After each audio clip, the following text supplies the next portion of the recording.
A werewolf shifter romance written by Catherine Stewart. Prologue. You know those forests, the kind that feel like they've been around since the beginning of time, where the trees are so thick and tall they seem to scrape the bruised belly of a storm-heavy sky. This was one of those. Rain didn't just fall here. It clawed its way down in sheets, turning the forest floor into a slick, churning mess of ancient leaves and dark, grasping mud. And the wind, oh, the wind howled through the colossal, creaking branches like 1,000 grieving wolves, a sound that could curdle your blood if you let it. It was the kind of place where shadows didn't just offer a place to hide. They clung to secrets with the tenacity of moss gripping a forgotten gravestone, holding them close, guarding them tight. In places like this, the old folks say, prophecies weren't just fanciful tales spun on a winter's night. No, they were something more, something patient. Like a predator coiled in the deepest darkness, just biding its time. Waiting curses, some whispered, potent and alive. And it's a bitter truth, one you might stumble upon if you dared to dig too deep into the blood-soaked soil of the past, that sometimes the legacies of supposed heroes aren't gilded monuments at all. Sometimes their choices, their blood, leave stains that run deeper and far darker than any river, stains that even centuries of storms can't wash clean. Imagine, if you can, a woman fleeing through that very storm-lashed undergrowth. Her face, a canvas of smudged dirt and streaking tears, her eyes mirrors reflecting pure, animalistic terror as she stumbled, desperate. And there, stark against her chilled skin, a crescent moon birthmark, an almost living thing, seemed to pulse with a faint, sickly, unnatural light. Then, just as quickly as she appeared, she was gone, and your eye might catch a fleeting, nightmarish glimpse, a massive, shadowy wolf, half concealed between the slick, dark trunks of the ancient trees, its eyes burning with a cold, ethereal blue light that wasn't of this world. A blink, and it too vanished, leaving you to question if it was ever really there. Not far from where that wolf might have stood, if you knew where to look, an ancient stone altar hunched in a dark, secret clearing. Moss crawled over its weathered surface, and dark, ominous stains, old, so old, perhaps blood from a forgotten sacrifice, marred the stone, a testament to something terrible the relentless rain had failed to erase. And perhaps the most unsettling vision of all, a fleeting, heart-wrenching image, a magnificent, silver-pelted wolf, an alpha by the proud, tormented set of his shoulders.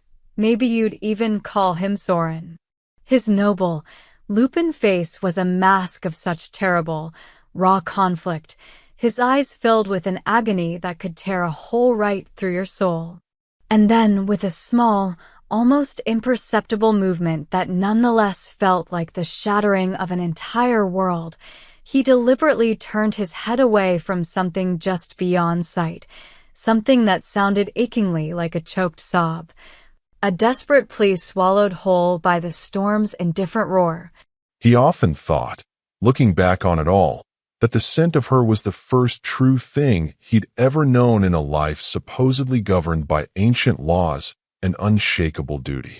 Not the law, not the duty, not even the fierce, possessive growl that ripped from his own throat, unbidden and shocking, the moment his eyes landed on her. No, it was the scent, like rain falling on sun-baked earth after a long drought, clean and vital, mixed with something impossibly sweet, like the hidden nectar of a wildflower you only find deep in the oldest parts of the redwood forest if you're lucky enough to stumble upon it. It slammed into him, a physical blow that bypassed his alpha senses and went straight for the raw, untamed wolf coiled tight in his soul. And that wolf, the one he'd spent a lifetime mastering, recognized her instantly, with a certainty that shook him to the very marrow of his bones. Mine. The word wasn't a thought. It was a brand seared into his existence. His world, just a heartbeat before, had been the familiar rhythm of patrol, the damp scent of pine needles underfoot, the comforting weight of his pack's trust on his shoulders. Simple, ordered. And then she stumbled into that sun-dappled clearing, looking as lost as a new fawn, her eyes wide with a fear that somehow called to every protective instinct he possessed, even as another, colder part of him registered the absolute, undeniable catastrophe of her presence. Because there, stark against the delicate skin of her wrist, a vulnerability she seemed entirely unaware of, was the mark.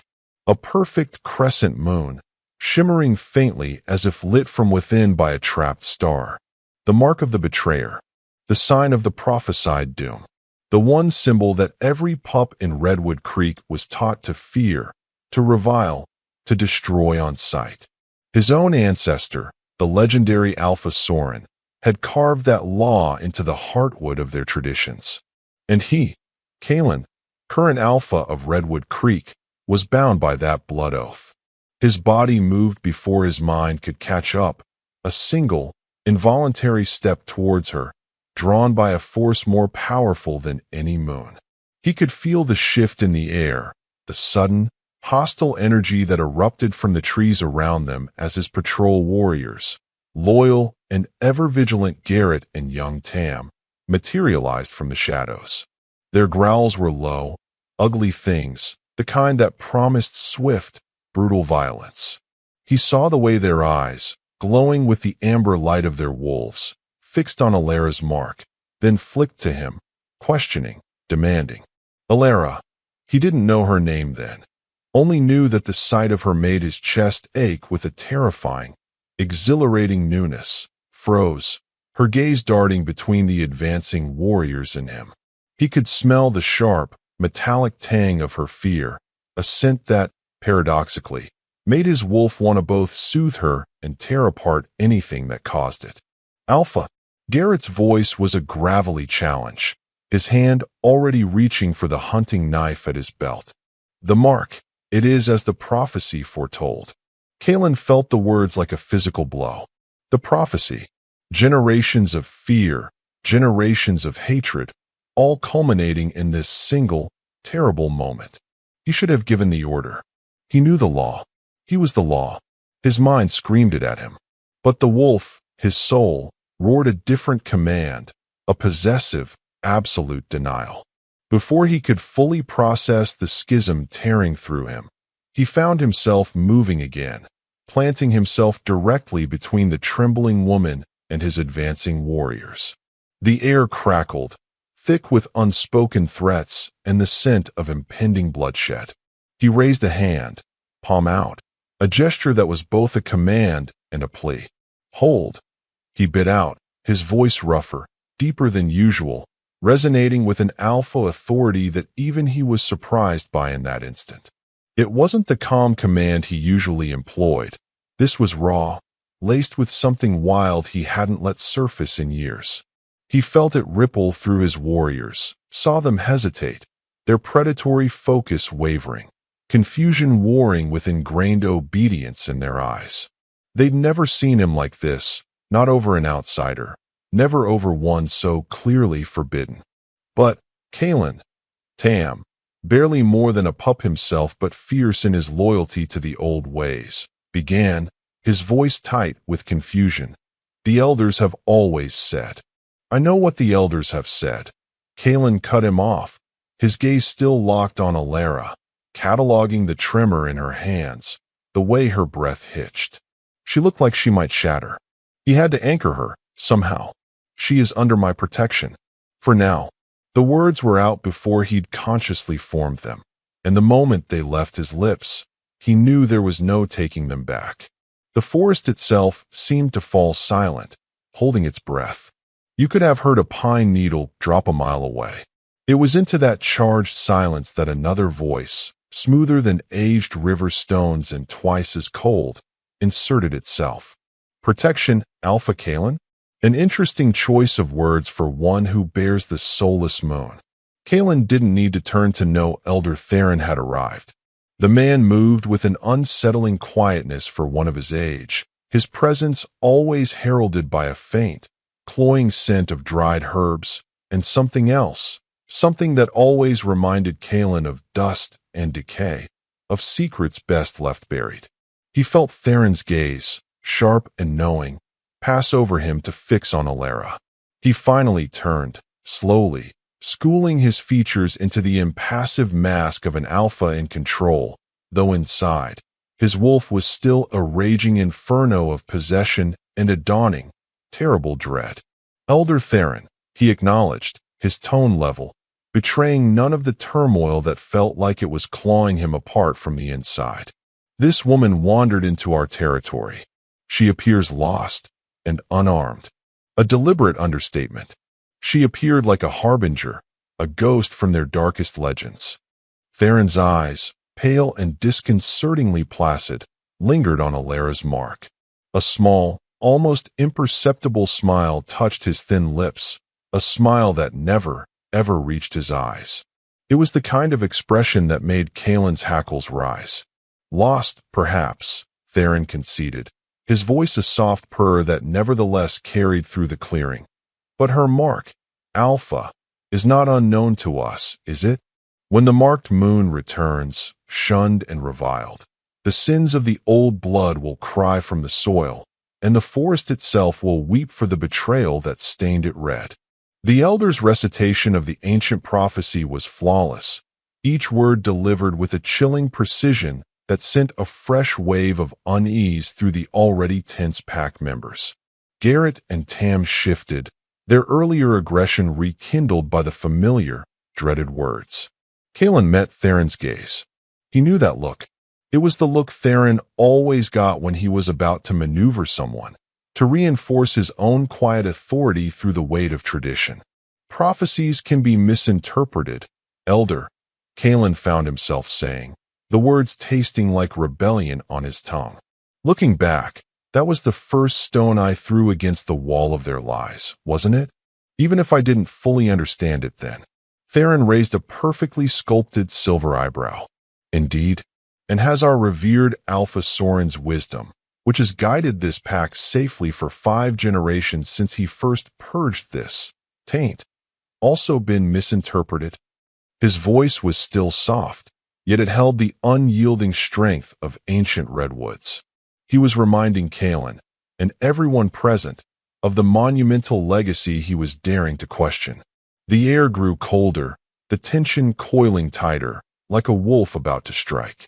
Deep down, Kalen knew the truth. This was more than a lost woman, more than a prophecy. This was a confrontation that had been brewing in the shadowed heart of Redwood Creek for a very long time. And this woman, this Elara, was the unexpected catalyst. But then he caught her scent again, that impossible mix of rain and wildflowers, and the rational part of his brain simply short-circuited. He felt a tremor go through her, saw her sway slightly. Before anyone could react, before Theron could press his advantage, Kalen moved. She is weak, he stated, his voice firm, leaving no room for argument. She will be taken to the old holding den. I will question her myself when she has recovered. He deliberately didn't look at Elara as he spoke, focusing instead on Theron, a silent battle of wills passing between them. He could feel the disapproval radiating from the elder, as palpable as a physical force. Garrett grunted. The holding den? Alpha, that's too close. My decision is final. Garrett, Kalen's voice was quiet now, but with an edge of steel that brooked no further dissent. See to it. He gave a curt nod to Tam, indicating Elara. The young warrior approached her cautiously, as if she might bite, or worse, crumble to dust. As Elara was led away, her eyes, wide and haunted, found Kalen's for a fleeting, desperate moment. In their depths, he saw not a soulless monster of prophecy, but a terrifyingly human fear, a vulnerability that resonated with something deep inside him, something he hadn't even known was there. And in that instant, a new, terrifying question began to form in his mind. What if the legends, the laws, The very foundations of his pack were built not on truth, but on a monstrous, unforgivable lie. The thought was so heretical, so dangerous, it almost buckled his knees. That night, sleep was a distant country he couldn't seem to reach. The holding den was little more than a reinforced cave, dry and secure, but it felt like a prison, even to him, standing outside it. He'd posted Lyra, his beta, on guard, not because he feared Elara would escape, but because he feared what his pack might do to her in their fear. Lyra was loyal, practical, and less swayed by Theron's pronouncements than most, though he could tell even she was deeply unsettled.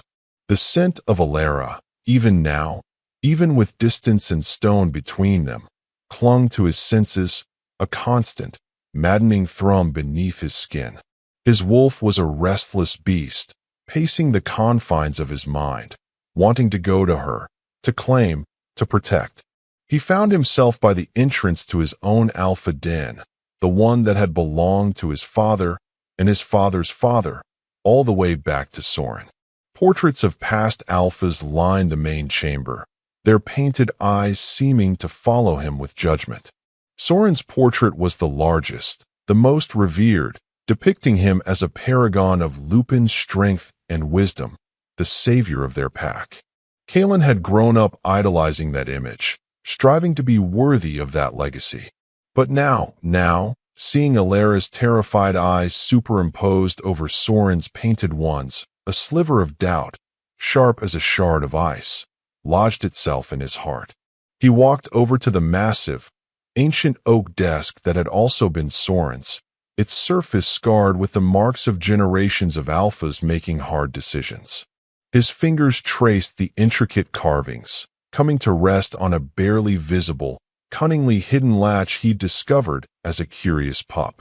He'd never known what it opened, had always respected the secrets of his ancestors enough not to pry too deeply.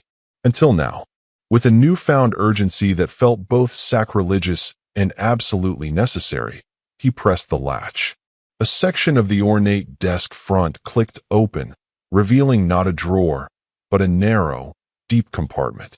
And inside, nestled on faded velvet, lay a single, brittle-looking scroll, tied with a leather thong that seemed almost as ancient as the desk itself. His breath caught. This was no ordinary record. It felt different, charged. What in the name of the great wolf had he just stumbled upon? The air in the den suddenly felt heavy, expectant, as if the spirits of all the alphas before him were holding their collective breath, waiting to see what he would do. He reached for it, his hand surprisingly steady, because whatever this scroll contained, he had a chilling certainty it was inextricably linked to the woman with the moon mark, the woman whose scent was even now calling to his very soul. The first thread of the lie, he sensed, was about to be pulled, and he had a terrible feeling that when it unraveled, it might just unravel everything. She woke with a gasp, her heart hammering against her ribs like a trapped bird desperate for escape. For a blissful, confused second, she didn't know where she was. And then it all came rushing back, a brutal tide of memory, the menacing forest, the glint of predatory eyes, the growls that promised to tear her apart, and him. Alpha Kalen. His face, carved from some unforgiving mountain stone, yet softened by an impossible recognition in those golden wolf eyes when they'd landed on her. He'd saved her, hadn't he? Or had he merely delayed the inevitable? Because you don't just stumble out of a nightmare like that unscathed, do you? She knew, with a certainty that settled cold and heavy in her stomach, that whatever price was attached to her life, it was still very much outstanding. The place he'd brought her to was less a room and more a cave, a den, cold stone pressed against her back where the thin palette of furs had shifted. The air was damp, thick with the scent of old earth, moss, and something else, something musky and undeniably wolf. It made the fine hairs on her arms stand on end, a primal response she couldn't quite suppress. Her wrist, The one with the damning crescent moon throbbed with a dull ache, as if echoing the fear that pulsed through her. Oh, that mark. All her life, it had been a curiosity, a unique little swirl of pigment. Now it felt like a death sentence tattooed onto her skin. She pushed herself up, her limbs stiff and protesting. Sunlight, weak and reluctant, filtered through a narrow opening, barred by what looked like thick, interwoven branches. A cage, then. A slightly more comfortable cage than being left to the mercy of those other wolves, perhaps, but a cage nonetheless. Truth be told, a part of her, the part that had been running for as long as she could remember, wasn't entirely surprised. Maybe it was fate, this constant state of being hunted, of never belonging. A sound outside the makeshift door made her freeze. Footsteps. Heavy, deliberate. Her breath hitched. Was it him? Alpha King? Her mind, a traitorous thing, replayed the moment he'd stepped between her and those other wolves, his voice a low, dangerous command. She hadn't understood the power in it. Not really, but she'd felt it, like a vibration in her bones, a sudden shield against the hostility that had been about to consume her. He was terrifying, yes, with that raw, untamed energy thrumming just beneath his skin, but deep down, she knew the truth. He was also the only reason she was still alive. What did that make him? Her savior? Her captor? Both? The branches at the entrance rustled, and then he was there, filling the narrow opening, blocking out what little light there was. He was even larger than she remembered, his shoulders broad enough to carry the weight of the whole world, it seemed. And his scent. Oh, that scent. Pine needles after a storm, clean earth, and that undercurrent of pure, undiluted alpha wolf. It should have terrified her. It did terrify her. But beneath the fear, something else stirred, something warm and unsettlingly, like recognition. Her bones remembered him, even if her mind was still reeling. He carried a wooden bowl and a water skin. He said nothing, just ducked into the den, his presence immediately shrinking the already small space. The air thickened, charged with an energy that made her skin prickle. Her heart, that traitorous bird, began to beat a frantic rhythm against her ribs again. He placed the bowl, filled with some kind of stew, its savory aroma making her stomach clench with a hunger she hadn't realized she felt, and the water skin on the packed earth floor, a careful distance from her. "You should eat," he said, his voice a low rumble like distant thunder. It wasn't unkind, not exactly, but it wasn't gentle either. It was an alpha's voice, accustomed to obedience. She just stared at him, words failing her. What could she possibly say? "Thank you for not letting your pack tear me limb from limb? Can I go now?" He seemed to read the questions in her eyes. A muscle twitched in his jaw. "You are safe here. For now. For now." Her voice was a shaky whisper, barely audible even to her own ears. There it was again, that terrifying qualifier. He crouched down, bringing him closer to her eye level, though he still towered over her. Those golden eyes, so like a wolf's, yet so undeniably human in their intensity, pinned her. "The pack, they don't understand." "The prophecy," he trailed off, looking away for a moment, and she saw a flicker of something in his expression, something that looked like a deep, weary pain. It was gone in an instant, replaced by that careful, guarded alpha mask. "They fear what they don't know. And your mark, it speaks of things they've been taught to hate for generations."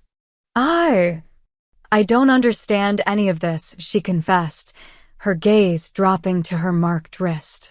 It felt like it was burning under his scrutiny. "This mark, it's always been there. I never knew it meant anything." How could I not see that this wasn't just a birthmark? How could I have been so blind? It means something here, he said, his voice flat. Something dangerous. He looked at her then, a long, searching look that seemed to peel back all her defenses, leaving her feeling raw and exposed. Who are you? Where did you come from? She shook her head, a wave of desolation washing over her. I don't know. I've been wandering for a long time. Alone. The admission hung in the air between them, stark and pitiful. She hated sounding so weak, so lost, but it was the truth. She'd been alone for so long, the idea of belonging anywhere felt like a cruel fairy tale. A strange expression crossed his face. Pity? She couldn't tell. But his voice, when he spoke again, was a fraction softer. Eat, Elara. Her head snapped up. How did you know my name? She hadn't told him. She was sure of it. He looked away again, a faint flush rising on his high cheekbones. It doesn't matter. Eat. You need your strength. And then, before she could press him, he was gone, disappearing as silently as he'd arrived, leaving her alone with the scent of him lingering in the air, a confusing mix of wild danger and unexpected solace. As the silence stretched, she found herself reaching for the bowl. The stew was rich and warm, chasing some of the chill from her bones. But it wasn't just the food that warmed her. It was the lingering echo of his presence, the undeniable fact that he'd called her by her name. Maybe it was fate, this strange, terrifying alpha who seemed to know more about her than she knew about herself. Later, another wolf came. A female this time, her fur the color of twilight, her eyes intelligent and wary. Lyra, Kalen had called her, his beta. She brought more water and a thicker bundle of furs. She didn't speak much, her movements efficient, her gaze appraising. Elara tried to ask her questions about Kalen, about the pack, about the prophecy, but Lyra remained tight-lipped, her loyalty to her alpha clear. Yet Elara sensed no malice from her, just a deep-seated caution and perhaps a flicker of something that might have been sympathy in her eyes before she shuddered it away. It was a small thing, but in Elara's desperate state, it felt like a lifeline. Days blurred into a strange, suspended reality. Kalen would visit, usually once a day, bringing food, his presence always a jolt to her senses. Their conversations were stilted, brief. He'd ask questions about her past, questions she mostly couldn't answer, and she'd try to glean information about her fate, about his investigation into her mark, but he remained guarded, revealing little. Still, with every visit, the raw terror she'd initially felt in his presence began to slowly, almost imperceptibly, ease. It was replaced by a complicated knot of emotions. Fear, yes, but also a reluctant gratitude, a strange sense of safety when he was near, and something else. Something that fluttered warm and unsettling in her chest whenever their eyes met for a moment too long. She told herself it was just dependence, the natural reaction of a captive to the one person who showed her a sliver of civility. Deep down, she knew the truth. It was more. So much more.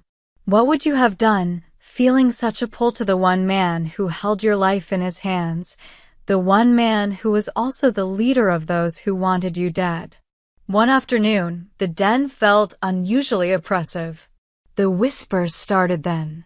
Not the fearful murmurs of the pack she sometimes overheard, but something else, something inside her own head. Faint at first, like the rustling of dry leaves, then coalescing into indistinct words, ancient and sorrowful. Her mark tingled, then burned, a strange, cold fire spreading up her arm. She clutched it, her breath catching in her throat. Was she going mad? Was this the curse manifesting? Panic clawed at her. She scrambled to her feet, needing air, needing to escape the suffocating confines of the den and the terrifying chorus in her mind. She didn't know what scared her more, the wolves outside or the unraveling of her own sanity within. She pressed herself against the barred entrance, peering out. The forest seemed to watch her, the ancient trees like silent, judging sentinels. As the silence stretched, broken only by the frantic thumping of her own heart, the whispers grew stronger, swirling around a name she felt she should know, yet couldn't quite grasp. And then, without warning, a small, terrified rabbit, fleeing some unseen predator, darted too close to her den. It stumbled, its leg bent at an unnatural angle, a small cry of pain escaping it.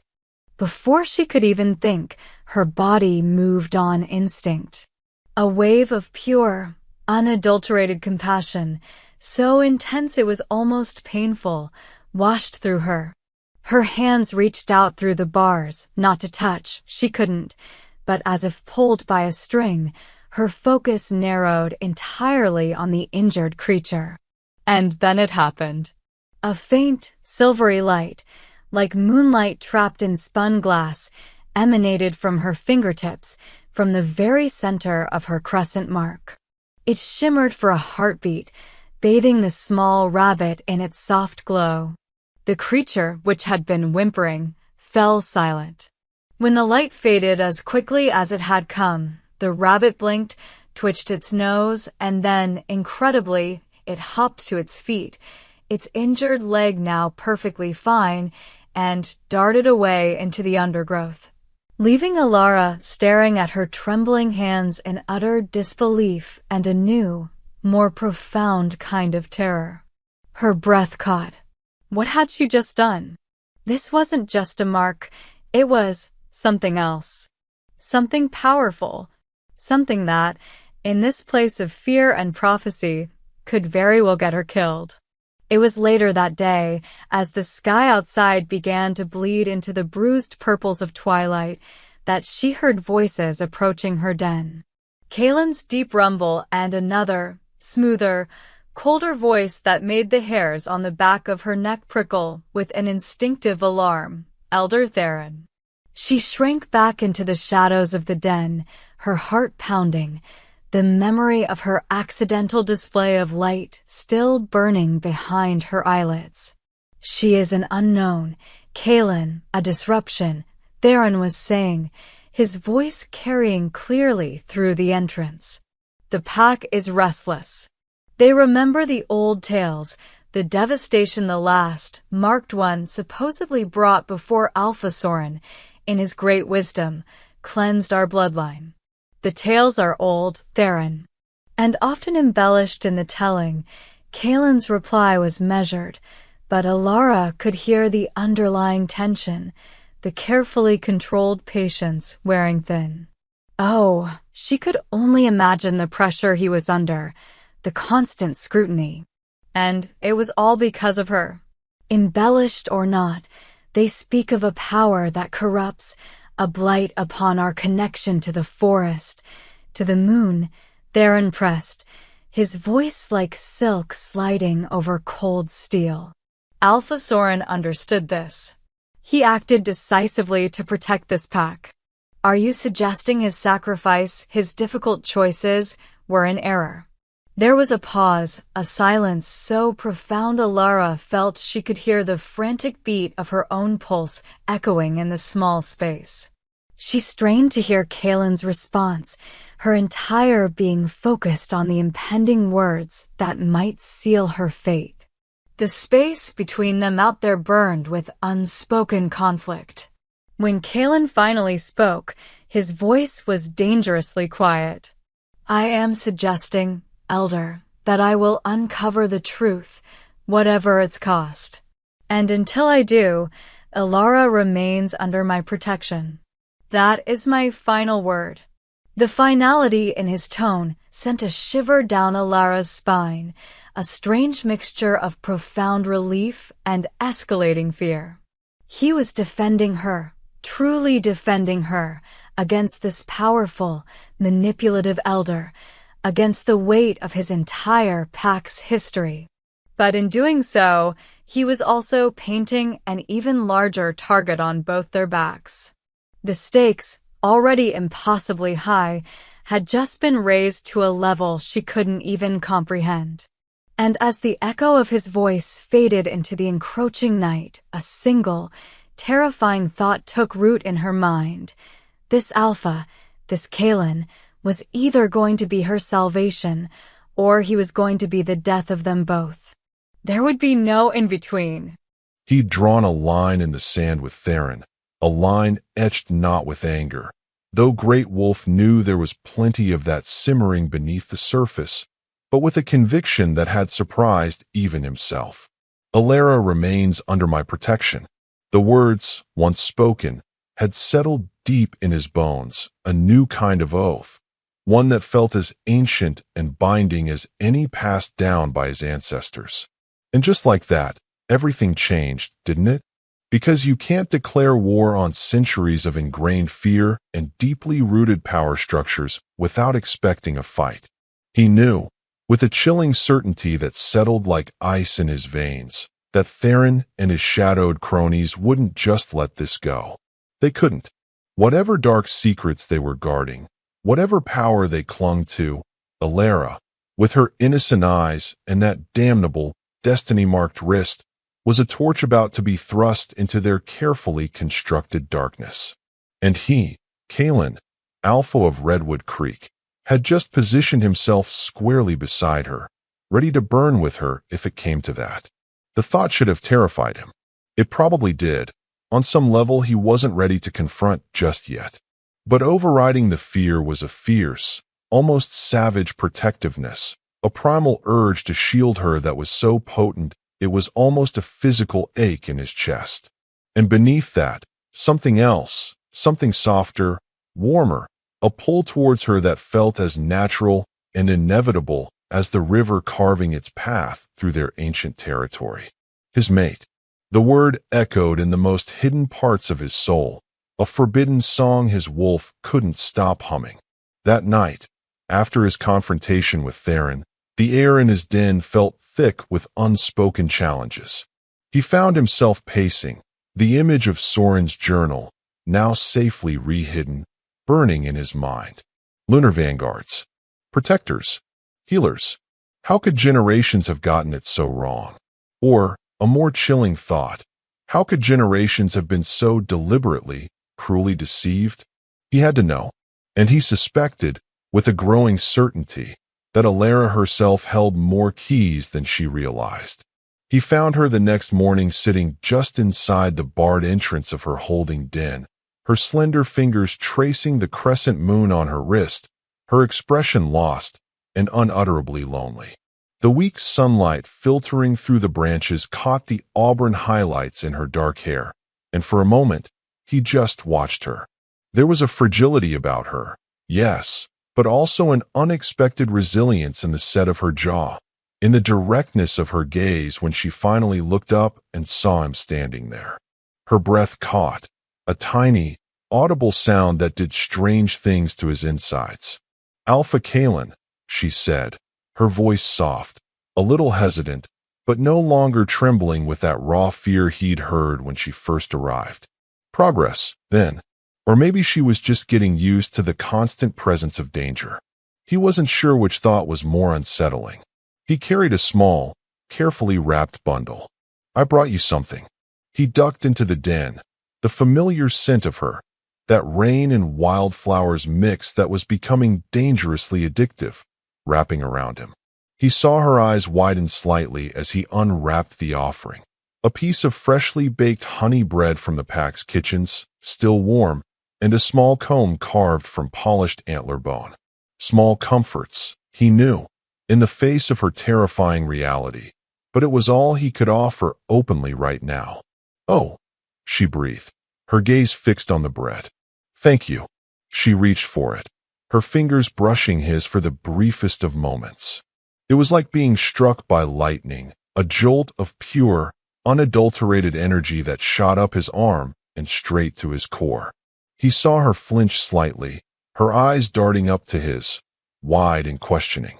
He pulled his hand back as if burned, a low growl rumbling in his chest before he could stop it. Damn this bond. Damn its untamed power. The vanguards you mentioned, she began, her voice barely a whisper as she broke off a piece of the bread, her eyes not quite meeting his. The ones on that tablet. You said they were protectors?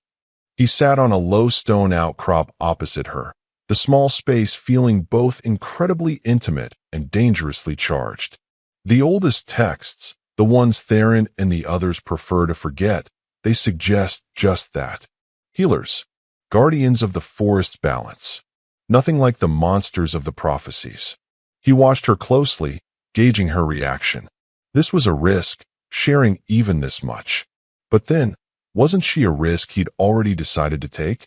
Her eyes, when she finally lifted them to his, were filled with a dawning, fragile hope that made his chest ache. Healers, she repeated, her voice cracking slightly. But the mark. Everyone here, they look at it like it's a disease, a curse. Because that's what they've been taught for centuries, Elara, he said, his voice gentler than he intended. Using her name felt right. Necessary.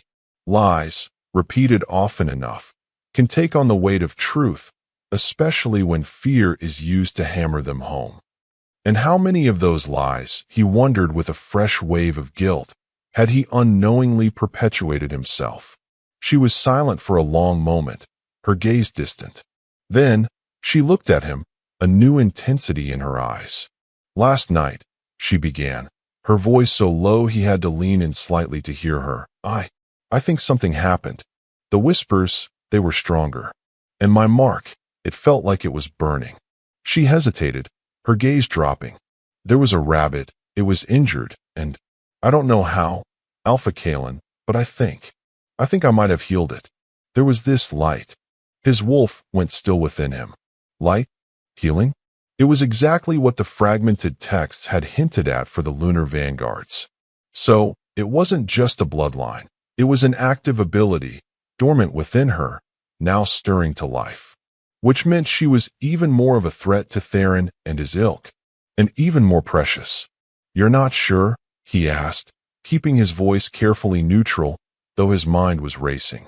She shook her head, her eyes clouded with confusion and a lingering fear. It happened so fast. And then I was scared. What if someone saw? What if it's the dark magic they talk about? What you describe, Elara, he said, choosing his words with immense care, doesn't sound like any dark magic I've ever known. It sounds like life. He saw a flicker of relief in her eyes, so profound it was like watching the sun break through storm clouds. And in that moment, he knew. He knew he would protect her, not just from his pack, but from whatever darkness had twisted her ancestors' legacy into something ugly and feared. He would find the truth, for her, for his pack, for his own damn soul. Because the alternative, letting her be consumed by those ancient lies, was simply unthinkable. The silence between them stretched, no longer tense, but filled with a new, fragile understanding. A beat later, he realized he was staring, caught by the way the faint light from the entrance made her skin seem to glow. He cleared his throat. I should go. Lyra will bring your midday meal. As he left her den, the weight of his decision, the sheer enormity of the task ahead, pressed down on him. But it was a good weight, a purposeful weight. He found Lyra by the perimeter, her usual stoic expression firmly in place, but her eyes held a question when she saw him. Anything to report from your observations, Lyra? He asked, keeping his voice low. He'd tasked her with discreetly watching Theron and the more vocal elders who seemed to echo his sentiments. The ones Kalen was beginning to suspect formed this echo council the dying warrior had babbled about. Lyra nodded curtly. Theron met with elders Maeve and Gorik late last night, by the old standing stones. Too far to hear much. Alpha, but their postures, they were not pleased. And Maeve, she carried something wrapped in dark cloth. Small. It felt wrong. His jaw tightened. Maeve and Goruk, two of the most staunch traditionalists, always quick to support Theron's interpretations of pack law. Keep watching them, Lyra. Be careful. They are like old wolves, cunning and content to wait for the right moment to strike. And I fear, he thought, that moment is fast approaching. He knew, with a cold dread, that their pursuit of Elara, and by extension him, was only just beginning. He had to get to the truth before they could silence it, and Elara, permanently. What followed was a series of days where Kalen felt like he was walking a tightrope over a pit of vipers. He continued his clandestine research, the ancient scrolls and tablets revealing more fragments about the lunar vanguards, their connection to the pack's spiritual health, and the devastating sundering that had all but wiped them out, always linked to whispers of internal treachery and a power struggle. He made sure Elara was safe, bringing her food himself more often than not, using the excuse of interrogation. Those brief encounters became the focal point of his days. Their conversations were still cautious, but a tentative trust was building between them, layer by fragile layer. He learned about the loneliness of her past, though she offered few concrete details, her history shrouded in a mist of lost memories and constant movement. And he, in turn, found himself sharing small things about his own life, the pressures of being alpha, his love for the wild beauty of their territory, things he rarely spoke of to anyone. With every shared glance, with every accidental brush of their hands as he passed her a waterskin, that invisible cord between them, the one that had snapped taut the moment he first saw her, seemed to hum with a more potent energy. It was exhilarating. It was terrifying.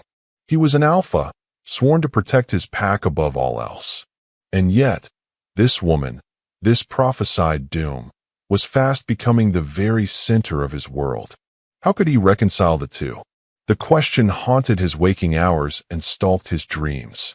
One evening, desperate to escape the suffocating atmosphere of the pack lands and the weight of his secrets, and needing to see Elara breathe something other than the stale air of her den, he made a reckless decision. "Come with me," he said to her, his voice rougher than he intended. Her eyes widened. "Go where?" They'll see me." "Not where we're going," he replied, a rare, almost forgotten sense of youthful rebellion stirring within him. He led her out under the cloak of a moonless night, using hidden paths he hadn't traversed since he was a pup, paths that led deep into the heart of the territory, to a place of profound peace and beauty he'd always considered his private sanctuary, a hidden waterfall glade, where the water cascaded over moss-slick rocks into a clear, shimmering pool, the sound a constant, soothing murmur. The air here was cool and sweet, alive with the scent of damp earth and night-blooming jasmine. Glowworms blinked in the ferns, their tiny lights like fallen stars. For the first time since she'd arrived, Kalen saw some of the tension ease from Elara's shoulders. She looked around, her eyes wide with a childlike wonder that squeezed his heart. "It's beautiful," she whispered, her voice filled with awe. "My mother used to bring me here," he found himself saying, the words surprising him. He rarely spoke of his mother. Her loss was still a raw, tender wound. She said it was a place where the forest dreams. Elara turned to him, her face softened by the dim, ethereal light. She must have been very special. She was, he affirmed, a lump forming in his throat. He cleared it. "This life, Elara, it's not an easy one. The pack, its laws, its history, it's a heavy burden." He hadn't meant to say so much, to reveal that vulnerability. But something about her presence, about the quiet sanctity of this glade, loosened his tongue. She was silent for a moment, then said softly, "I think I understand burdens, Alpha Kalen." Her gaze met his, and in their depths he saw not just fear, but a profound empathy, a shared understanding of what it meant to carry a weight you didn't choose. And in that moment, under the silent watch of the ancient trees, something shifted between them. The air grew thick, charged not with danger, but with a different kind of tension, one that pulled him towards her inexorably. He saw her pupils dilate, saw the slight parting of her lips. He could smell the sudden quickening of her pulse, the subtle shift in her own scent as awareness, potent and undeniable, bloomed between them. His hand rose, as if of its own accord, and he gently, so gently, tucked a stray strand of dark, silky hair behind her ear. Her skin was like cool fire beneath his fingertips. She shivered, her breath catching. His name hung in the air, a silent question on her lips. He leaned closer, his own breath unsteady, his wolf howling in triumph within him. Mine. Just as their lips were a breath away from meeting, a twig snapped in the dense woods beyond the glade. Not the sound of a rabbit or a deer. This was heavier, more deliberate. Kalen's head snapped up, his alpha senses screaming. He was on his feet in an instant, shoving Elara behind him, his body a shield, a low growl tearing from his chest. His eyes scanned the darkness, every nerve ending a light. He could smell the familiar scents of his territory, but beneath them, faint, almost imperceptible, was something else. Something other. Not from his pack. Not animal. Wolf. But a different wolf. Before he could pinpoint it, the feeling, the scent, was gone, swallowed by the night as if it had never been. But he knew. He knew they weren't alone. What followed was the dawning, chilling realization that their enemies might not just be within Redwood Creek. The fragile moment of connection was shattered, replaced by a cold, prickling unease. He got Elara back to her den, his senses on high alert, the stolen dance of their souls by the waterfall now tainted by the shadow of an unknown observer. The stakes, he realized with a grim certainty, were escalating faster than he could control. The next day, the Echo Council, or rather their pawns, made their move. A cry of alarm went up from the communal food stores. Kalen was there in moments, his heart pounding with a sense of grim inevitability. A significant portion of their winter-smoked meats, vital for the pack's survival, had been contaminated, rendered inedible by a foul-smelling, unfamiliar fungus. Panic began to ripple through the gathered pack members. And then, as if on cue, old Elder Maeve, her face a mask of contrived sorrow and fear, pointed a trembling finger towards Elara's holding den, which was unfortunately not far from the stores. Since she came, Maeve's voice quavered, loud enough for all to hear. There has been unrest. Disruption. The forest spirits are angered by her presence, by her unnatural mark. This is a dark omen. Murmurs of agreement, fueled by fear and superstition, rose from the crowd. Kalen felt a cold fury rise within him. This was too calculated, too convenient. He saw Theron standing at the edge of the crowd, his expression one of carefully crafted concern, but Kalen didn't miss the flicker of grim satisfaction in his eyes. Enough! Kalen's alpha roar cut through the rising hysteria, silencing the pack. He strode forward, his gaze sweeping over them, daring anyone to challenge him. There is no proof Elara had anything to do with this. This pack will not descend into baseless accusations and fear-mongering. I will find the truth of this, and those responsible will answer to me. He fixed his gaze on Maeve. And you, Elder, will hold your tongue until such proof is found. Maeve recoiled, but the damage was done. The seeds of suspicion against Elara had been sown deeper, watered by fear. He saw Lyra watching him, her expression unreadable, but her loyalty a silent, steady presence at his back. He knew this was a test, not just of his authority, but of the pack's willingness to trust him over their ingrained fears, over the honeyed poison of Theron's manipulations. Deep down, he knew the truth. This was only the beginning of their campaign to discredit him and destroy Elara. As he turned to organize a cleanup and investigation, a frantic yelp came from the direction of the waterfall. Lyra's voice, sharp with alarm. Alpha King, Elara, she's gone from the den. His blood ran cold. He sprinted towards the sound, his mind racing. Had the council dared to take her? Or had the unknown watcher from the glade? He burst through the trees into the familiar clearing of the waterfall, his heart slamming against his ribs. And then he saw her. Elara stood before the cascade, not distressed, but transfixed. Her hand was outstretched, her crescent mark blazing with an impossible silver light, a light so pure and intense it made his eyes ache.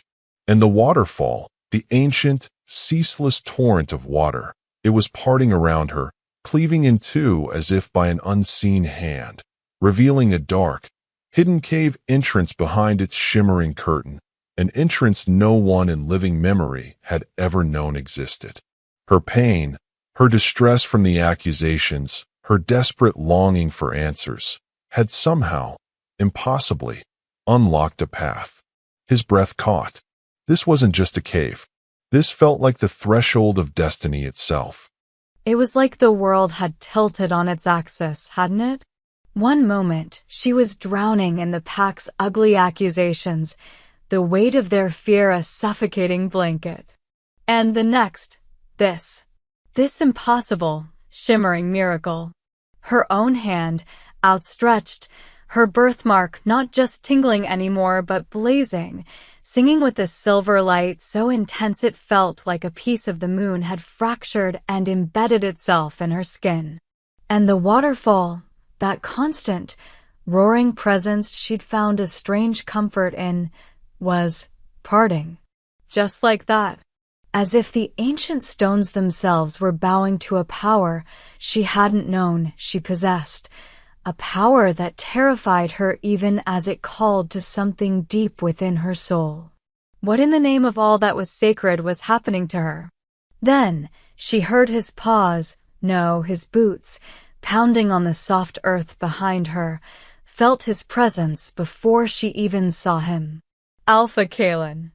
Her heart did that ridiculous little flip it always did when he was near, a confusing mix of fear and something else.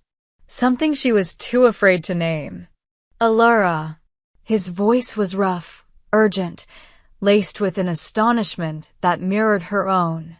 He skidded to a halt beside her, his wide, golden eyes fixed not on her, but on the impossible sight of the waterfall cleaving in two, revealing the dark, yawning maw of a cave no one knew existed. The air around them thrummed, didn't it? Like an ancient secret had just exhaled, its breath stirring the very leaves on the trees. She couldn't speak, could only stare, her own reflection a pale, shocked ghost in the shimmering wall of water that held itself back on either side of the cave entrance. Her hand was still outstretched, the silver light from her mark painting Kalen's rugged face in ethereal, otherworldly hues. He looked magnificent and utterly dumbfounded. How he finally managed, his voice a low rumble that vibrated through the soles of her feet. How are you doing that? I don't know, she whispered, her voice trembling almost as much as her hand. And it was the truth, wasn't it? She had no idea. One moment she was filled with such a desperate, aching pain from their hateful words, wishing the earth would just swallow her whole, and the next, this. As if her anguish itself had called out to the very bones of this ancient place. It just happened. The light, it came from my mark. Looking back, I should have known then, shouldn't I? That this mark was more than a curse, more than a sign. It was a key. Kalen took a step closer, his gaze now fixed on her hand, on the pulsing, silver light. He didn't look afraid, she realized with a jolt. He looked awestruck. And something else. Something that looked dangerously like understanding. As if this impossible display somehow slotted a missing piece into a puzzle only he could see. The cave, he breathed, his eyes lifting to the dark opening. The whispers you heard, do you think they came from in there? The whispers. They were stronger now, weren't they?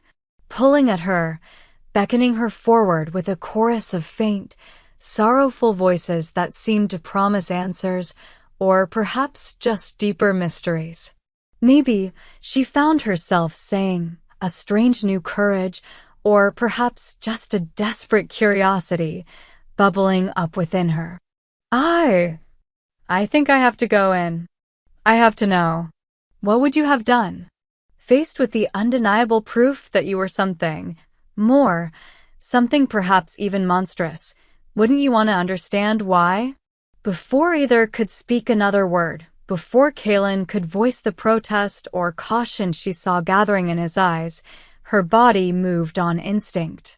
As if pulled by an invisible string, she took a step towards the parted water, towards the waiting darkness. Elara, wait!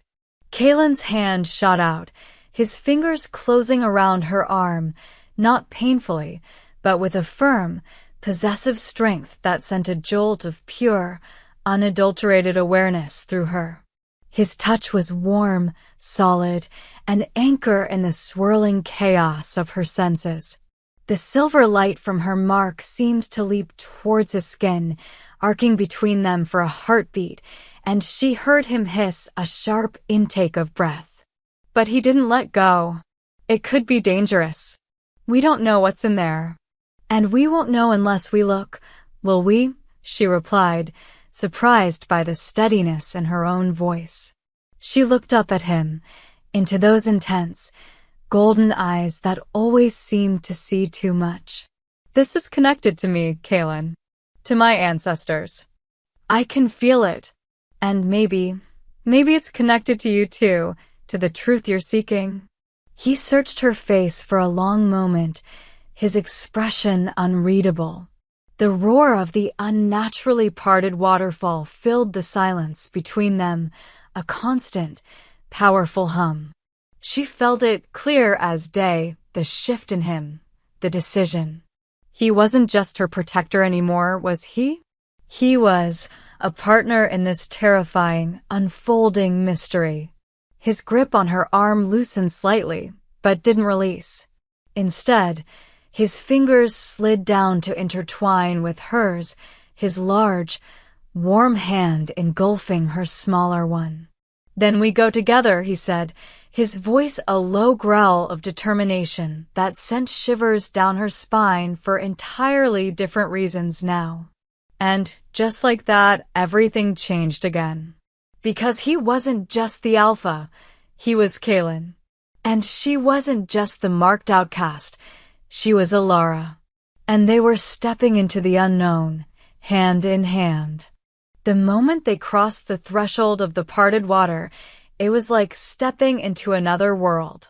The air inside the cave was cool and still, heavy with the scent of ancient dust, damp stone, and something else, something faintly metallic, like old, dried blood and a strange, lingering fragrance of dried herbs she couldn't quite place. The silver light from her mark, though still present, seemed to dim slightly, as if the cave itself absorbed some of its brilliance, yet it cast enough illumination for them to see. The cave was larger than she'd expected, the walls curving upwards into a vaulted ceiling lost in shadow. And the walls were covered in carvings. Intricate, breathtakingly detailed carvings that seemed to pulse with a life of their own in the faint, silvery glow. She saw figures with crescent moons on their wrists, just like hers, their forms graceful and serene. They were tending to the sick, their hands glowing with that same silver light she'd seen emanate from her own. They were surrounded by animals, wolves, deer, bears, all seemingly at peace in their presence. They were holding herbs, singing to the moon, their faces lifted in expressions of profound reverence. These weren't monsters. These were beautiful. These were her people. A sob escaped her, raw and painful. These were the ancestors the Redwood Creek Pack had been taught to revile, to hunt, to destroy. Kaelin made a choked sound beside her. She felt his hand tighten on hers, his knuckles white. He was staring at a section of the carvings, his face a mask of dawning horror and disbelief. She followed his gaze. There, depicted with a terrible clarity, was a scene of betrayal. The graceful, light-wielding figures were being surrounded by larger, more aggressive wolf-like forms, their faces contorted in snarls. And leading them, or at least standing prominently amongst them, was a figure that made her blood run cold, even in its crudely carved representation, a magnificent alpha wolf, his bearing regal, his features noble. Yet his carved eyes seemed to hold a universe of conflict and sorrow. And beside him, smaller, shadowy figures whispered in his ear, their forms indistinct but their intent chillingly clear. Soren, Kaelin breathed, his voice barely audible above the distant, muted roar of the waterfall outside. Alpha Soren. He sounded broken. And in that moment, seeing the raw pain on his face, the utter devastation as generations of hero worship crumbled before his eyes, her own grief for her lost ancestors was momentarily overshadowed by a fierce, unexpected surge of compassion for him. Because this truth, it wasn't just her burden anymore, was it? It was his too. His history, his pack's honor, his entire understanding of his lineage, it was all tied up in this ancient, terrible crime.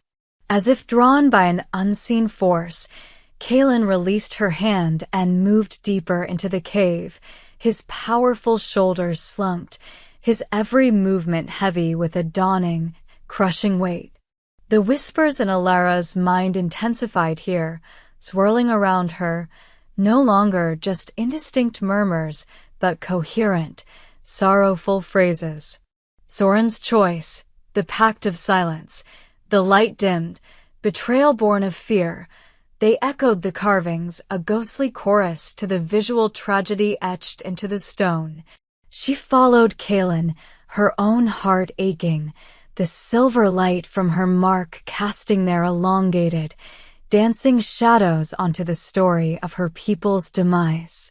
He stopped before a small, naturally formed alcove, hidden deeper within the cave, almost as if the Ancient Ones had wanted it to remain undiscovered until the right time, or the right person, came along.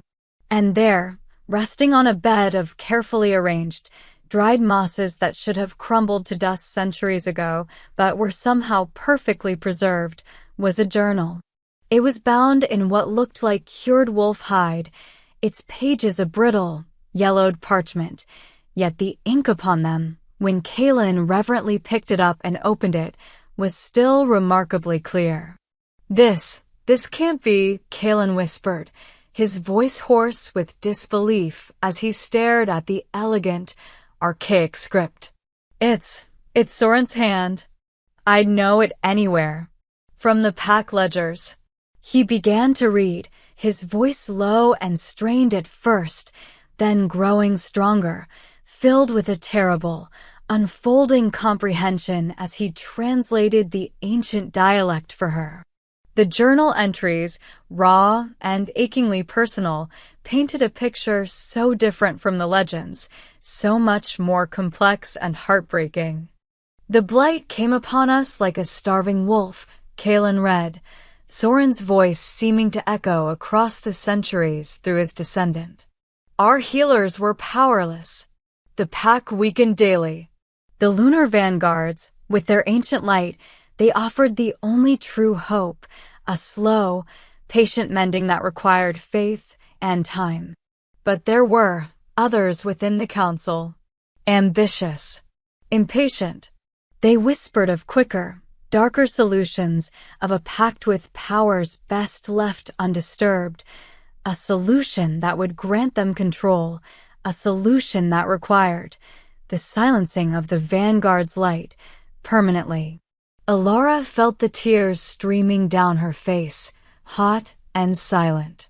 Kaelin's voice cracked as he continued, reading of Soren's agonizing internal battle, the pressure from the rising faction, the fear for his dying pack, the desperate, pragmatic, and ultimately catastrophic choice he made. He hadn't been a monster, not entirely. He'd been a leader pushed to an impossible brink, manipulated by those who craved power, making a devastating bargain to save his people from one threat, only to plunge them into a different kind of darkness, a darkness built on lies and the blood of innocence. How couldn't I see that the stories were always too simple? She thought.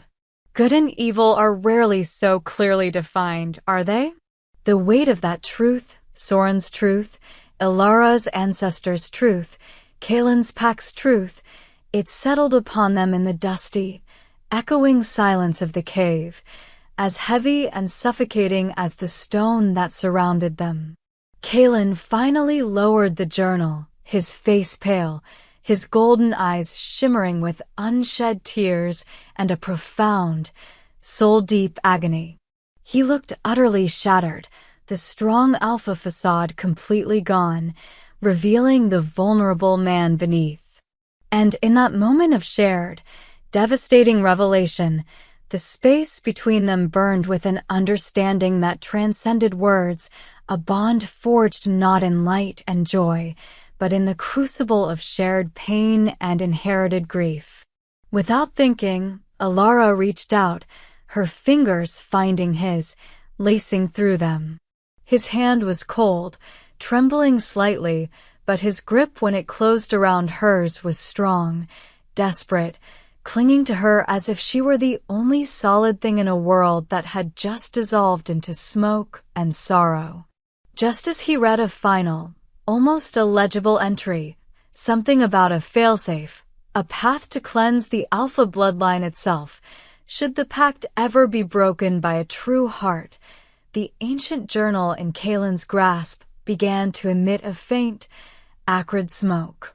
Before either of them could react, it smoldered rapidly, the parchment blackening and curling, then crumbling into a pile of fine, gray ash in his hands, as if ancient magic, its purpose served, was now determined to guard its remaining secrets. They stared at the ashes, a crucial piece of the puzzle, Soren's intended redemption, lost to them, perhaps forever. What followed was the sudden, unmistakable scrape of a boot on stone from the cave entrance they'd left open behind them. Kaelin was on his feet in an instant, shoving Elara behind him, his body transforming from grieving man to protective alpha in the span of a breath, a feral snarl ripping from his throat. Figures were silhouetted against the too bright light of the waterfall's opening. More than one. And the scent that wafted in, it wasn't just Redwood Creek pack. There was something else, something colder, sharper. Theron's voice, smooth as poisoned honey, drifted into the sudden, tense silence of the cave. Well, well. It seems the little lost lamb and her conflicted shepherd have found their way to the slaughterhouse after all. How very convenient. He'd thought the crushing weight of Soren's betrayal, the stark, ugly truth of that ancient wound in their pack's history, was the worst it could get. He'd been so devastatingly wrong. Because looking at Theron's smug face, framed in the mouth of that sacred cave, Elara a trembling, defiant warmth behind him, Kaelin knew this wasn't just about old sins anymore. Oh no, this was about Theron, that venomous serpent, knowing far more than he'd ever let on, and having every twisted intention of using Elara, his Elara, the woman whose scent was now life itself, as the sacrifice. Well, Theron's voice, smooth as a freshly sharpened blade, sliced the heavy air. Gorik and Maeve flanked him, their faces grim, robed in fabrics dark as a moonless night. It seems our little lost lamb and her conflicted shepherd have found their way to the abattoir. How wonderfully convenient. Every muscle in Kaelin's body screamed to launch. But Elara was behind him. He held his ground. Convenient for whom? Theron? Kaelin's voice was a low growl. You look dressed for a funeral. Maeve, her eyes glinting with a disturbing fervor, stepped forward. The blood moon rises in 3 nights, Alpha Kaelin. The old pact must be renewed. And thanks to your discoveries, we finally have all the missing pieces. The captured council warrior's dying words slammed back. A dark ritual. Elara's bloodline the key. His blood ran cold. How could they know? The blood moon pact, Kaelin said, the name ash on his tongue. He glanced at Elara, saw the dawning horror in her eyes. The ritual built on lies? Theron chuckled, a dry, rasping sound. Lies, Kaelin? Or perhaps true power? Soren understood necessity. A choice you, in your romantically clouded judgment, seem hell-bent on destroying. But the pact ensures our strength. He stepped into the cave, and this lovely creature, his gaze slid over Elara, making Kaelin's wolf snarl. Her unique resonance will make this renewal the most potent yet. It will bind us to the ancient powers in a way not even Soren dreamed. Elara's fingers found his, her grip a small, desperate anchor. You won't touch him, she said, her voice clear, defiant. You won't touch either of us. Kaelin felt a surge of fierce pride. His mate, my beta, Lyra, is expecting me, he said, a low warning, hoping to buy time, though he knew Theron would have accounted for her. Gorik, the brute, laughed. Your little beta? She found herself unavoidably detained. Showed some spirit, for a female, before she was subdued. Red mist threatened Kaelin's vision. Lyra. He fought back the consuming rage. The pack will never stand for this, Theron. Theron merely smiled. The pack, my dear Kaelin, will follow strength. They will follow the narrative they are given, especially when their alpha appears corrupted. They will see you kneeling, see Elara willingly participating, and understand it as a necessary cleansing. He paused, his eyes locking onto Kaelin's. Or they will see you both die resisting, and mourn a misguided alpha. Either outcome serves our greater good. The sheer, cold-blooded calculation of it stole Kaelin's breath. This wasn't just a power grab, it was desecration. He looked at Elara, saw the unshed tears, but also the fierce resolve that mirrored his own. He would die fighting before he knelt. Looking back, I should have known a creature like Theron, steeped in deceit, would have no concept of honor, no inkling of the true strength found not in domination, but in love. What happened next was a maelstrom of desperate action. Kaelin knew they couldn't fight their way out, not against these numbers. His only hope was a diversion for Elara to use that incredible light. But Theron was too cunning. As Kaelin lunged for Gorik, Maeve threw a fine, black powder. It choked him, burning his lungs, blurring his vision for a critical moment. When it cleared, his heart plummeted. Gorik had Elara, an arm locked around her throat, a silver dagger pressed to her skin. No, Kaelin roared, a sound of pure, primal agony. Patience, Alpha, Theron cooed. All will proceed as it should. He looked at Elara, at her mark, pulsing faintly. Soren's famous failsafe, his alpha descendant and the last vanguard heir, a charmingly sentimental notion, wasn't it? He actually believed your fated bond could unravel the pact, expose us. Foolish. Theron's eyes gleamed with a feverish light. What that old fool actually created, Kaelin, was the perfect conduit. Your bond won't break the pact. It will supercharge it. Your alpha blood, beside hers, will lock it in for all eternity, making the Echo Council and myself something far more than mere pack elders. Elara made a choked sound, her eyes blazing at Theron. He will never help you. She gasped. Oh, I rather think he will, my dear, Theron said softly. He gestured. From the shadows, 2 acolytes dragged a figure forward. Bound, bruised. But her eyes, when they met Kaelin's, were filled with unyielding defiance. Lyra. The choice, Alpha Kalen, is exquisitely simple, Theron said, his voice flat, hard as glacial ice. Your willing participation, standing beside your lovely mate as you both contribute. Or your fiercely loyal beta dies. Here. Now. Slowly. He tilted his head, eyes glittering. What will it be, Alpha? Your sacred pack law to protect your own, or this newfound, inconvenient, and utterly doomed love for this anomaly? The cave, the world, seemed to spin. Lyra. Elara. His pack. His soul. He looked at Elara, her beautiful face ashen, her eyes reflecting his agony. He looked at Lyra, her fierce loyalty a brand on his conscience. There was no right answer, was there? Only varying degrees of damnation.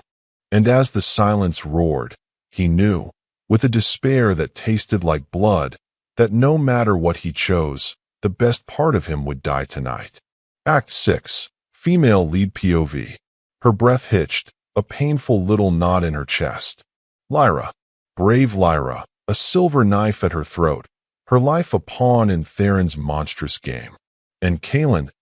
Oh, his face was a mask of such raw agony it felt like her own soul was being ripped apart. This was it, wasn't it? The moment fate finally broke him. Broke them. Because how could anyone choose between a loyal friend and whatever she was to him? Her heart hammered, a frantic drum against the sudden, suffocating silence. Well, Alpha. Theron's voice oozed like poison. Your beta awaits. Your decision? She saw Kalen's golden eyes, clouded with a torment that mirrored her own, look from Lyra's strained face to hers.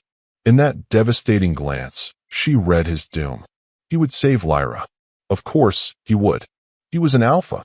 Honorable. And she was the anomaly. A small, broken sound escaped her. But then, just as he opened his mouth, his gaze locked with hers again. And there it was. Not surrender, but a spark.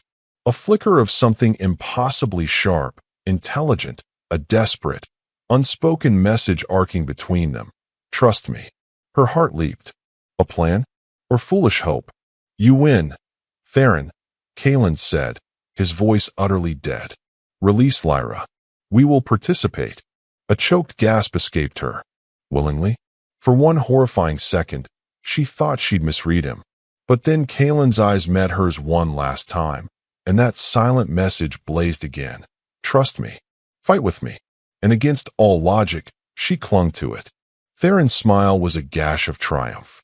Excellent. Gorik, release the beta. Gorik shoved Lyra roughly towards the cave wall. Lyra stumbled, but her eyes, finding Kalen's, then Elara's, held a dawning, fierce understanding. Lyra knew her Alpha. This wasn't over. The procession from the cave felt like a death march. The blood moon, though nights away, already cast a sickly, reddish pall. Kalen walked beside her, a silent, imposing figure. Once, his fingers brushed hers, a fleeting, electrifying touch that screamed of defiance, of a bond Theron couldn't comprehend. With every heartbeat, that touch burned into her, a promise. They were led to an ancient, desecrated clearing, the air thick with a cloying, metallic scent. The pack was already there, faces a sea of confusion and fear. Theron, at the foot of a blood-stained stone altar, began his guttural incantations. Dark, oppressive energy coiled around them. This was it. The ritual.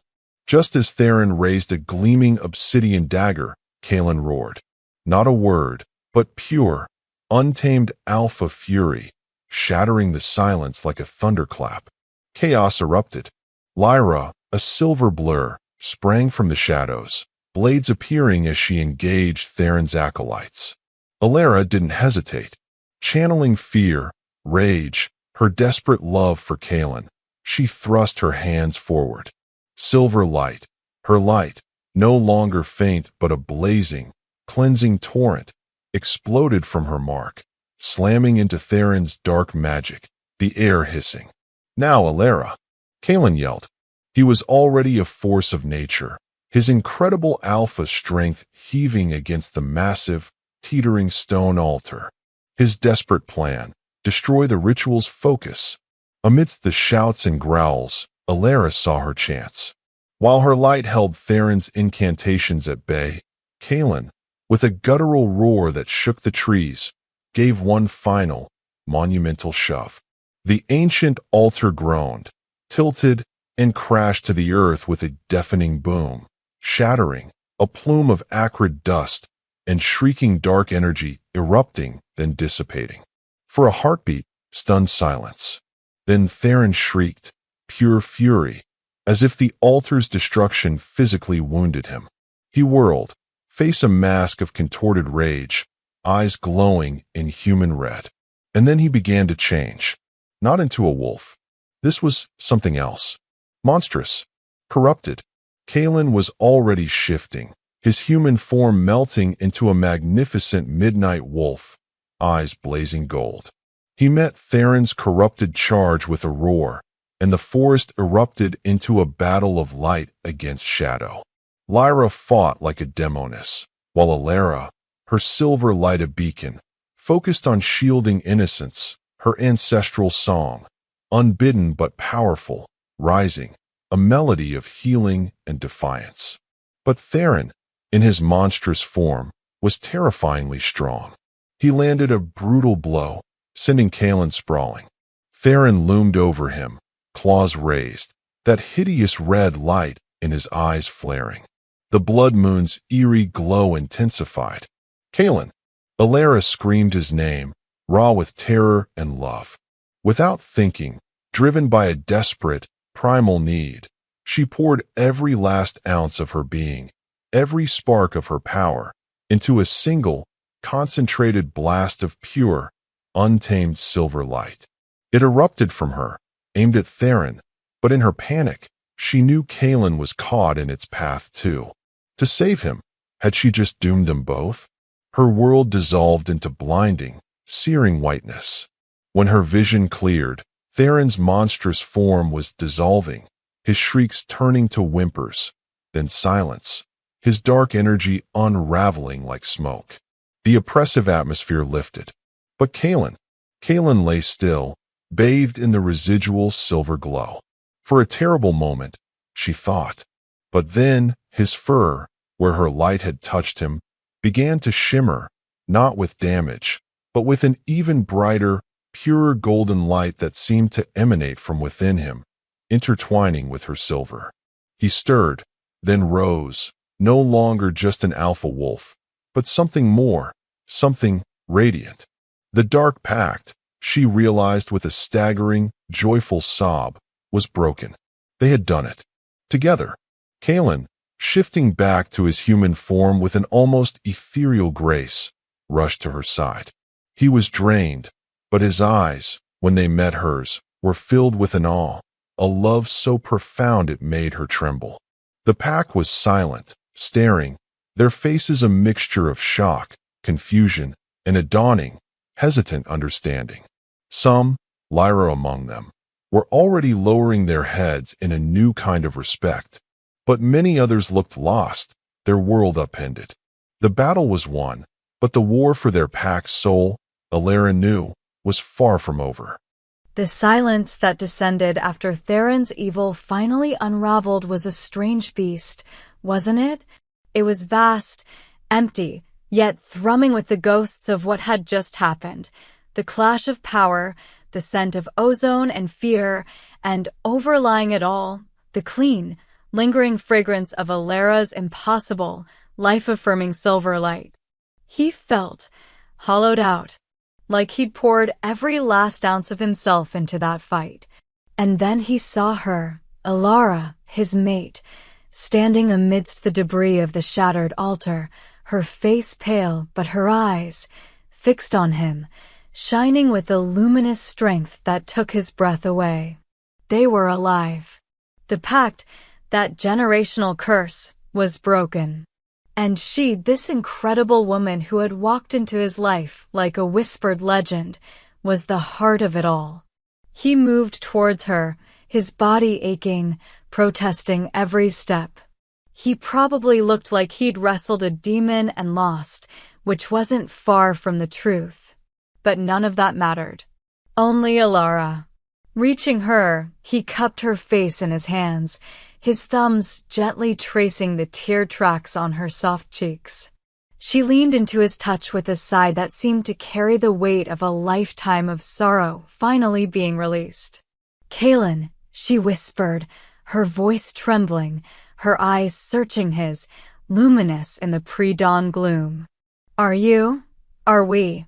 "We are, Elara," he murmured, his own voice hoarse, thick with unshed emotion. "We're okay. You did it. We did it." And then, because words were just too small for the tidal wave of relief, gratitude, and a love so fierce it could reshape mountains, he lowered his head and kissed her. It wasn't gentle. It was a raw, desperate claiming, a thank you, a promise of forever etched in the fire of that moment. Her lips answered his with an equal fervor, her arms winding around his neck, holding him tight. In that instant, with the scent of battle still clinging to them and the bewildered eyes of their pack fixed upon them, she was his only truth, his only sanctuary. When they finally broke apart, gasping, the pack's silence had shifted. Awe was there, yes, but also a deep, unnerving uncertainty. Lyra was the first to move, limping forward, her face bruised, but her eyes fiercely loyal. She bowed her head to Elara, then to him. A few others followed suit, but many more, especially the older traditionalists, just stared, their faces pale, their world utterly upended. What would you have done? He thought, seeing their lost expressions. How do you accept that your entire history was a lie? Dawn was painting the sky in fragile hues of hope when he gathered what remained of Redwood Creek. Elara stood steadfastly at his side, her hand resting on his arm, a silent symbol of their united front. He was their alpha. He had to lead them. "My pack," he began, his voice raw but firm. "Last night, we faced a darkness that has festered here for generations. A lie perpetuated by those who sought power through deceit, a lie that twisted the legacy of our ancestors, including Alpha Soren." He paused, letting the name settle. He saw the flicker of pain on many faces. The truth is complex. Soren made a terrible choice, born of fear and manipulation, a choice that cost the lunar vanguards, Elara's true ancestors, healers and protectors, not destroyers, their rightful place. He didn't shy away from the ugliness. He laid it bare. Beside him, Elara spoke, her voice clear, filled not with accusation, but with a profound compassion. She spoke of her ancestors, of healing, of balance. She was magnificent, wasn't she? Offering grace where she had only received fear. The days that followed were a crucible. A new council was formed, elders, warriors, Lyra, and Elara. Theron's surviving sympathizers were judged. Some, unrepentant, were exiled, their howls fading into the wilderness. Others, their eyes cleared of poison, showed remorse and were given paths to atonement. They began to speak of a new pack agreement, one built on truth, with a new symbol, perhaps a wolf and a crescent moon intertwined. It was like mending a shattered bone, painful, messy, but necessary for true healing. One evening, a fragile peace settling, Kaelin found Elara by the now quiet waterfall, the cave behind it radiating a clean energy. She was tending a small patch of herbs. He sat beside her, the comfortable silence a testament to their bond. "They're still afraid, some of them," he said quietly. "They look at you, at your light, and they don't understand." Elara looked up, her moss-green eyes meeting his. "I know, Kaelin. It will take time." A small, hesitant smile touched her lips. "But did you hear the pups today? asking Lyra for the story of the Moonsinger Alpha and the Sunlight Luna. A surprised laugh rumbled in his chest. Moonsinger Alpha? Among other things, she said, her smile widening, a radiant thing that made his heart ache. You chose truth, Kaelin. A hard thing. She reached out, her fingers tracing his jaw, her touch sending that familiar jolt through him. We chose truth, Elara, he corrected, covering her hand with his. I couldn't have done it without you. Your light, it showed me a different way. He leaned in, his voice a husky murmur. Before the words left his lips, he knew his soul demanded this next step. A hesitant cough came from the glade's edge. Old Manos, a staunch traditionalist, approached, his face etched with conflict. Alpha Kaelin. Luna Elara. He bowed, a gesture of respect Kaelin never thought he'd see from him towards Elara. The pack, we are reeling. Some still whisper Soren's way kept us strong. They fear this new path, this light. He looked directly at Elara. Can you promise this won't weaken us to old enemies? The question hung heavy. Before Kaelin could answer, Elara rose. She didn't speak. Instead, she began to hum, a soft, wordless melody, ancient and healing. Kaelin felt his wolf stir, a sense of peace settling. He rose, his own voice joining hers, a low alpha howl blending with her silver notes. Slowly, others joined, Lyra, then warriors, even pups. The sound swelled, a chorus of sorrow, healing and fragile, hopeful unity. Manos watched, and Kaelin saw something new in the old wolf's eyes, acceptance. The true healing, Kaelin knew, had just begun. Just as the last notes faded, a messenger, travel-stained and anxious, burst into the glade. From the Shadow Claw pack, their oldest rivals. He bowed low. Alpha Kaelin, he panted, my Alpha, Grolak, requests an immediate audience. He has concerns about the recent disturbances in your territory. Kaelin met Elara's eyes. Peace, it seemed, was a luxury they hadn't yet earned.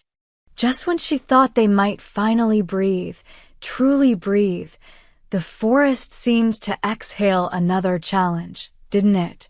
The arrival of the Shadow Claw messenger, his scent sharp with the flinty austerity of his own territory and the underlying tang of his alpha's aggression, had sent a fresh ripple of unease through their still healing pack. Elara had felt Kaelin tense beside her, his hand instinctively finding hers, a silent reassurance that, even now, sent a comforting warmth through her. Grolak of the Shadow Claws. His name was a harsh growl in the stories traded between packs, a byword for ruthless ambition and a belief that strength was the only law the forest understood. And now he had concerns. Oh, she could just imagine. Kaelin met the envoy the next morning, not in the formal council den, still bearing the psychic scars of Theron's deceit, but in the open clearing where their pack now gathered, the air fresh and clean. She stood by his side, not as a silent consort, but as his Luna, her own presence a quiet counterpoint to his alpha power. She wore no grand symbols, only the simple leather tunic Lyra had fashioned for her, her crescent mark visible on her wrist, no longer a brand of shame, but a testament to truth reclaimed. She felt the eyes of her new pack on them, a mixture of pride, lingering apprehension, and a dawning, fierce loyalty that made her heart swell. They were learning, weren't they? Learning to trust this new path. The Shadow Claw envoy, a burly wolf named Crush with eyes like chips of granite, was initially all bluster and veiled threats. Alpha Grolak hears, troubling tales. Alpha Kaelin, Crush rumbled, his gaze flicking dismissively towards Elara. Tales of broken rituals, of ancient powers, disturbed. He wonders if Redwood Creek still possesses the strength to hold its borders, or if adjustments need to be made. Elara felt Kaelin's stillness beside her, the calm before a storm. But when he spoke, his voice was not the thunder she expected, but a low, steady river current, impossible to divert. "Tell Alpha Grolak," Kaelin said, his golden eyes level with Kresha's, "that Redwood Creek has never been stronger. We have cleansed ourselves of an ancient poison, Kresh. We have faced our own shadows and emerged into the light. Our borders are secure not by brute force alone, but by unity our pack has not known in generations." He paused, then his gaze, hard and unwavering, pinned the envoy. "And by the grace of powers Grolak would be wise not to test." Kresh shifted, his bravado faltering ever so slightly. Elara felt a subtle pulse from her mark, a faint silver light just beneath her skin, not a threat, but a quiet assertion of presence, of ancient magic now embraced. She saw Kresh's eyes dart to it, his nostrils flaring. He smelled it, didn't he? The clean power, so different from the corrupted stench of what Theron had wielded. The envoy left with far less swagger than he'd arrived with, promising to deliver Kaelin's message. Looking back, that was the first true test of their reborn pack, wasn't it? And they had met it not with howls of war, but with the quiet confidence of truth. Months turned into seasons, each one bringing a deeper healing to Redwood Creek. The fear that had once choked the pack slowly gave way to a cautious optimism, then to a vibrant, joyful resurgence.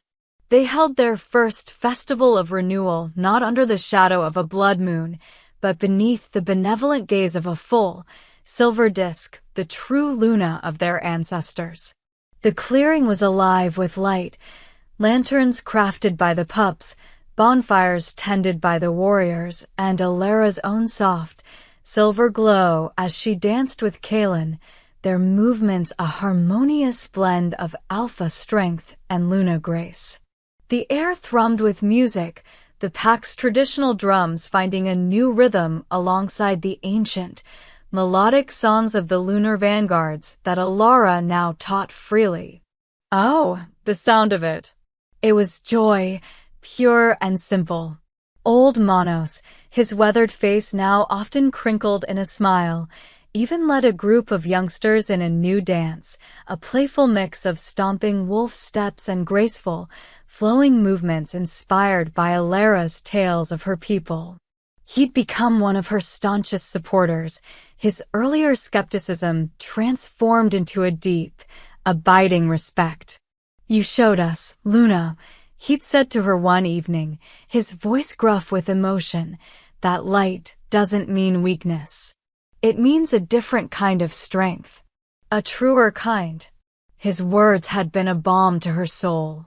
One soft, summer evening, as the fireflies began their nightly ballet in the twilight-hushed forest, Kaelin led her to the overlook, the high bluff where he'd first seen her, where their tumultuous journey had begun. The view was breathtaking, their thriving territory stretching out beneath them, the lights of their pack den glowing like welcoming stars in the deepening dusk. The sounds drifting up were ones of peace, the contented murmur of the pack settling for the night, the distant, happy yips of pups at play, the gentle sigh of the wind through the colossal redwoods. He pulled her close, his strong arms wrapping around her, his chin resting atop her head. His scent, that beloved mix of pine, earth, and pure alpha, was her favorite place in all the world. "My mate," he murmured, his voice a deep, contented rumble against her hair, a sound that vibrated right through her, settling in her very bones. "My alpha, my heart, look what we've built, Elara. From so much pain, so much darkness. Look at this light, She leaned back against his solid warmth, her own heart overflowing with a love so profound, so complete, it felt as vast and endless as the star-dusted sky above them. "Our truth, Kaelin," she whispered, her fingers lacing with his. She turned her head, pressing a soft kiss to his strong jaw. "Our pack, our future." He gently lifted her hand, his lips brushing the crescent moon on her wrist, a mark no longer of doom or fear, but of their shared destiny, their unbreakable bond. It still pulsed with a faint, silver light when he was near, a soft echo of their combined magic. As if on cue, a tiny, giggling form stumbled towards them from the path, young Willow, one of the pack pups, her dark eyes bright with mischief. She reached out a chubby hand and playfully poked Elara's glowing birthmark. For a fleeting, magical second, a tiny, almost invisible silver crescent shimmered on the pup's own wrist before vanishing like morning mist. Elara's breath caught. Kaelin chuckled, a low, warm sound, and pulled them both closer. It wasn't a prophecy, not anymore. It was just a blessing. The gentle, natural reintegration of her ancestors' light, spreading its warmth through the pack's new generation. And just like that, everything changed, because this wasn't just their happily ever after. It was a promise whispered on the wind for all the happily ever afters yet to come. Later, as the true full moon, silver and serene, climbed to its zenith, Kaelin stood before their pack, Elara proudly at his side. He threw back his head and let out a long, resonant howl, a call of leadership, of love, of peace. Elara joined her voice to his, her own clear, silver notes weaving through his golden ones, a perfect harmony. And then, one by one, the entire Redwood Creek pack lifted their voices, no longer a sound of fractured fear or forced obedience, but a complex, joyful symphony of strength, healing, unwavering unity, and a love that had conquered all. The sound echoed through the moonlit redwoods, a testament to their reborn legacy, a song of hope carried on the night air. This, she thought, her heart soaring, this was what home truly felt like.